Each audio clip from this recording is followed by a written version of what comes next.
Art Against Mental Illness. I'm here with Ann MacKinnon. Hi, my name's Ann MacKinnon and I'm a poet. I do write a little bit of prose, but mainly poetry. This year I've been the macker for the Federation of Writers, and one of the roles in that is to encourage other people's creativity. It's to, get people more interested in writing themselves. And a lot of people are a bit frightened by poetry, but if you just break it down, I've just done a workshop in here this morning, and I broke it down into, saying where they are, what they're doing, and just breaking it up a bit. It gets people involved in the writing process.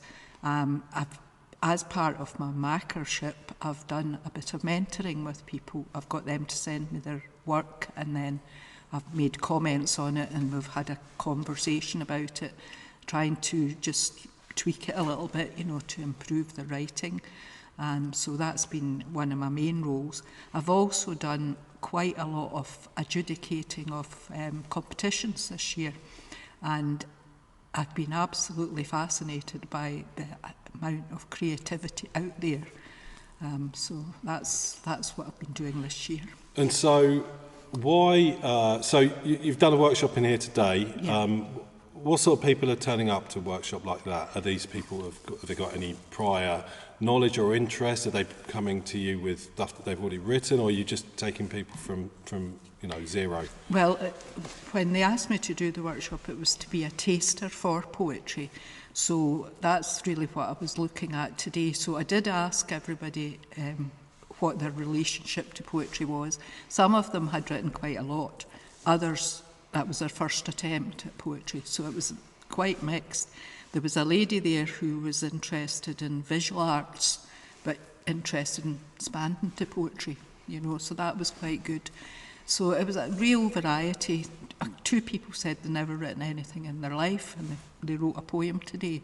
So that was the kind of thing we were doing. So. I find poetry, as a visual artist myself, I find poetry quite daunting. I actually wrote some quite recently. I've got a little book of the stuff, and I actually was just writing what came out of my head. I had a lot going on, I had a lot on my mind, and I just started writing some stuff. And I was like, well, here's some things that I've wrote, and I show it to people, and they go, well, that's poetry. And I was like, no, I don't write poetry. I don't really understand poetry, so that can't be poetry, right? And they were like, well, but it is though, right? And I was like, okay. And so, for me, I accidentally stumbled into it. Mm-hmm. And to what degree do you feel that it is sort of a skill that must be honed versus almost like a primal urge, to get the words and the feelings out? Yeah, I think it is that, and certainly that's how I started. It was things were bothering me, I had some things that were issues, and I was writing them down, and they kind of formed themselves into small pieces. And I think that's one of the beauties of poetry as well. It doesn't have to be a great long piece. And one of the chaps up there today said it's like an emotion that you're capturing and putting down on the page. And so I really think poetry, anybody can write it. I mean, some people think that it's got to rhyme or it's got to have certain things in it, but I don't think so. I think if you capture a piece of emotion, and I also find it's a very cathartic thing. It gets a lot of emotions out, and I do think it's a great thing, poetry, for that. I think because that's how I use visual art, right? For me, partly it's just I find it very calming to do. So in some senses, what I produce is kind of irrelevant, right? The process for me is what's important, but then I also get cool pictures and stuff, right? And I can try and sell those. But a lot of this is about confidence, right? Yeah. The difference between me just making some pictures and pile them up in the corner versus the stuff I've got up on the walls here is purely confidence. Yeah. And it took me quite a while to sort of get to that point. And how so when you first started doing this stuff, what was the trajectory and the time frame between sort of, oh, here's some words that I put down that represents something I'm feeling to, oh, well, I'm a poet, or you know, I can guide people on this. Yeah. It's quite difficult to know really when it started. I think maybe what happened to me was I had this poem that I had written and I put it in for a competition and it won. Oh, wow. And it kind of, I thought, oh, that was a poem. I've written something, you know. And that started me thinking, maybe I can write more of this, you know. Because I think before that I hadn't really shown it to anybody. But then I joined writers' groups, and I think that makes a huge difference if you're in a group of other people who are writing, and you can show them your work, and they can tell you whether they think it's good or not, or you know, whatever. So that competition definitely got me started actually showing it to people, and in showing it to people, I think that got me confident enough to actually produce, like yourself, a little booklet, you know. So, yeah, I think somebody praising you and saying, oh, that was good, you know, that's basically... Well, and then we get into even better if territory, right? Yeah, And what I've found is that, look, I've read books on poetry and stuff, and if you get into the mechanics of poetry and all the... Somebody's talking about spondees and stuff, and it's just like, well, what is all of this, right? And so it's like art. You can do the same thing with anything, music, art, and suddenly it gets really technical, and it really put me off. Yeah. Because it felt so exclusive and like well, you can't be part of this club because you're you know, your name's not Yates or something, right? Yeah. And so I was a real I just stopped for years because of that, right? I stopped even trying, and it seems so antithetical to the actual practice of poetry to me. And I don't say that I'm a good poet, but I really value the ability to be able to get these short blasts of pure emotion out. Yeah, I think it's very, very good for you. We have quite a few people. I run an open mic in Ballach, and we have quite a few people who come to that, and really they get a lot of their emotions out, and they're in a company that appreciates them, if you like, and you know, people will comment on.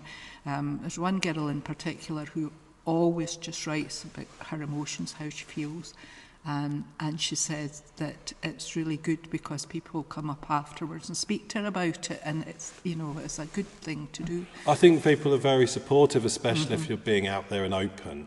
And because I did some readings at the open mic here, and that was, I mean, I don't mind an audience, right? I'm good. I love the attention, but that was quite daunting. But I sort of feel like in some ways it doesn't matter what words you use, that they're like good words, for want of a better term, that the words represent how you really feel. Right, and so that you don't have to be using big flowery prose or making up words like Shakespeare. Well, actually, funny enough, maybe that's easier for you, but like you just have to pick words that say the thing that you want to say, right? And how do you so how do you sort of coach people to sort of bridge that gap between that fear of the, you know, the technicality of poetry and, you know, suddenly we're reading The Wasteland or whatever, you know what I mean, to get to just doing it, right? Yeah.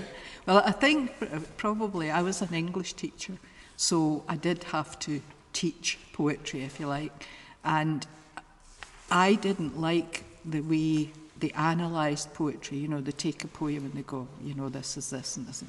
And I never liked that, because I felt a poem should just speak. Whatever you're saying, it should just speak to people. And I don't think it needs to be technically accurate. Don't think it even needs to be spelt correctly sometimes. You know, it just depends. So I'm very much of the get it down on the page. You can maybe look at it later and think, you know, I'll change a wee bit of it. Maybe not, you know, maybe just leave it the way it is. It's funny, really, because the poetry is sort of seen in some ways as like the pinnacle of writing, right? It's the high art of writing. But for years I would just look at it and going, I'm not being funny, but that's not spelt right. That's not how I was told to do punctuation. Where's the paragraphs, right? And you've just, and like you're supposed to be here, the pinnacle, this poem of written English, And you can't even do it how you were taught to at school, right? And for me, I found that really confusing at first, because how do you jump from, you know, paragraphs and sentences, paragraph, well-written things, structured thoughts, subject, predicate, blah, blah, blah, blah, a bunch of other stuff I don't understand very well. But how do you think about the structure of the thing that goes on the page? I think that's one of the difficult things, because they talk about poetry, and you have to watch where your line breaks, because the lines are actually the punctuation, you know, sometimes, and sometimes you really have to think, is that the right place to pause? And if you're going to perform it, obviously you want it to be, get the pauses in the right place. So it's really just, I don't know, I think sometimes it just comes naturally. You can get it. The other thing is, somebody said to me that you should always try and end a line on a strong word. You know, whatever you're talking about, don't just put and then go on to the next line. Have something strong in every line. Yeah. And come to a good conclusion as well. I think you need a good at the end of it. You know, a good bang at the end of it. Almost, yeah, exactly. You want to make your point, right? And it's not that different from something like speech writing or something. And for me, actually, the best advice I think I ever got was effectively you've got to say it out loud. You don't have to say it to someone. And I'm all good with poetry being a solitary exercise. I mean, Emily Dickinson didn't see any of her, only a few of her works were ever published. But you've got to say it out loud. It's got to be sayable. Yes. And it's got to be sayable in your voice. And when you say it, you've got to feel it. And other people have to feel it. And once I sort of understood that, you start to realise that the sort of mechanics of the written word for like essays or articles is a bit... it's uncomfortable. It's not the way that you're going to speak. It's absolutely what you want to convey information via the written word, but it's no bloody use if you're saying it. Exactly. So I write these big podcast scripts, and they are essays really that I'm going to read out. But then I have to then go back and break them up into sayable chunks. Yes. And where do I put the breaks? I put the breaks where I'm naturally going to pause. And I think that once you get your head around that, I think that's when you make that jump between so this looks weird, but it makes sense when you say it out loud. And poetry kind of needs to be said. It needs to be spoken. I think it's definitely spoken poetry. It has to be spoken, you know. I mean, I know we can read some on the page, but it's the sound of it. And what I like as well is to have heard somebody speaking, so that when I do read their poem, I can hear it in my head, you know. So, well, it's not so different from music, right? You can read the stuff on the staves, but like you kind of need to hear it, right? Yes, it makes sense that the voice matters, and the author's voice matters, right? I think you're lucky to. I hate my own accent. People like it. It's weird, but Scottish people just sound great. Like I spend a lot of time listening to Scottish people in stands alone or on open mics reading, and it's just nice. It's a nice accent. You're blessed. Somebody said to me it's a kind of chewy feel to the words, you know, you kind of chew your words. There's maybe a bit slower, you know, I don't know. You also swear magnificently as well. Thanks, Billy Connolly. And so, just wrapping this up, because I could talk all day on this one, right? What if someone wants to get into it? You mentioned the community aspect. I think it's really powerful. So if someone's looking just to want to get into this and do a little bit more than maybe just some scribbles or whatever, what's your advice? I would say try and find a writers group of some kind, you know, whatever group we can find locally. We have several in my local area, and that's the first step, I think, is to go in, sit down and get started, basically, you know. And what, I mean, that sounds scary. to go amongst a group, but I know. But I do think if you just sit at home and just write, you're not communicating. You know, it's not going anywhere. So I think one of the scariest things, I think, is to read your own stuff out. You know, you've written something and you think, it's okay. And then you stand up there and you're reading it and you think, oh, is that okay? And that's where the writers' group's quite good, because they'll tell you, or they might say, oh, I think you should maybe change that, or, yeah. And do you find, and would you say that for someone coming into it new, that would be a welcoming environment? Very, very welcoming, yeah. Everybody that I've spoken to has said that because I think writers' groups, they're not in competition with one another, they're just, everybody's writing their own thing, and they're all very willing to help you, you know, if you need a bit of help with things. I was just speaking to a girl there that was at my workshop, and she's in the same writers' group as me, and she said she can't believe how helpful it's been, and she's only been in it a few weeks, but she's really enjoying it. You know, so. Yeah, and I think writing is a solitary thing, right? Mm-hmm. You've got to write it first. Yeah, exactly. You can't write in a noisy room with people talking at you. And I think that you kind of need to be coaxed out, right? You kind of need to go and share it with people and share that experience, because otherwise you're only getting half of the thing. Wow. But I think how much do you enjoy just, you know, just being? Do you write with a pen and paper, or are you yes. you know, not in front of a laptop? Because I can't read my own writing, so it's pointless. Yeah. I could try and do it with pen and paper. Yeah. Some people go straight onto the laptop, but I've always had this feeling that it comes from my head through my arm and I have to write it. Yeah. You know, and then I type it up. And it's when I type it up that I sort of change it a wee bit, maybe, you know, because I'll see something in the typed piece. But I scribble a lot. You know, I've got notebooks full of scribbles, basically. Amazing. I love scribbles. You should put them on a canvas and make a big collage. Amazing. And if people want to find you, are you out there findable on the web, or? Yeah, well, the Federation of Writers has got a Facebook page, a web page, and that's where you can get a hold of me.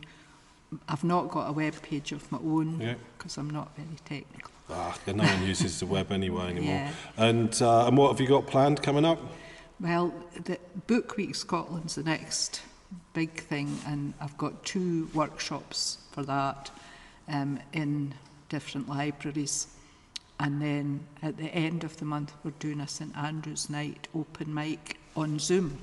So you can actually zoom into that and do your stuff on Zoom if you want to. Amazing. And it's got like a Scots, you know, aspect to it because it's St Andrew's Night, but you know. And I have to say, my other passion is Scots writing.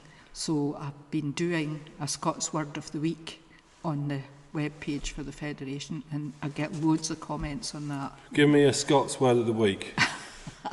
Glaikit. Okay, what does that mean? Oh, you don't know what glaikit means. Stupid. Oh, right. Glaikit. Amazing. Or the Scots one that everybody says you can't get an English word is dreich. You must have heard that here, dreich. No, I really haven't. Which is weather that's dark and damp. And I love today, that. The thing is, Scots and people who speak that dialect often just intermingle it with just that's English. Kind of what we do. Right, and the great thing about it is that it's so sort of lyrical that I don't really need to know what it means. No. You just catch it in context and you think, I can just hear what that means. Yes. And I love that, and I love listening to Scots because you can follow along, and some of it it feels a bit like, it's the wrong word to use, like hybrid English, but it's like there's enough recognisable stuff to it, and then there's all these amazing extra things in there that it's like, and it just sounds so amazing and beautiful. So you're lucky to be able to speak that. I can barely speak English. I don't know Scots. Come on. So where do you come from? I'm from southeast of England. So I grew up in Buckinghamshire, just the other side of Slough. Right. But I'm up here because it's too crowded down there. There's just too many people, and I love it. I love southeast of England to a degree anyway. I mean, London's amazing, right? But it's become so sort of patchy and weird and cliquey, and there's so many people down there, and I like being alone. And I like the fact that I can just walk out my door here and within, say, 5 minutes, I'll be somewhere where I just won't see anyone, and I can just get into my own head and just think the thoughts I want to think and not have to worry about other people. I'm autistic, so I need breaks from people. Yes. It's essential for my mental health, and you just can't. The flip side is the case in, in southeast of England. It doesn't matter where you are, you cannot go and be alone without locking yourself in a room, right? And I love being outside. You just can't be alone, and it's always people. And here, like, you walk up there and there'll be a bloody waterfall or something, right? Just sitting there, right? If it was in southeast of England, someone would have put a bloody ticket booth next to it, and there'll be a queue of people trying to get into it. And it's just like, it's just everywhere here. You just go and look, and there's all this amazing stuff. Great for writing poetry, I can imagine. Yes, I'm going to the natural. Art against mental illness.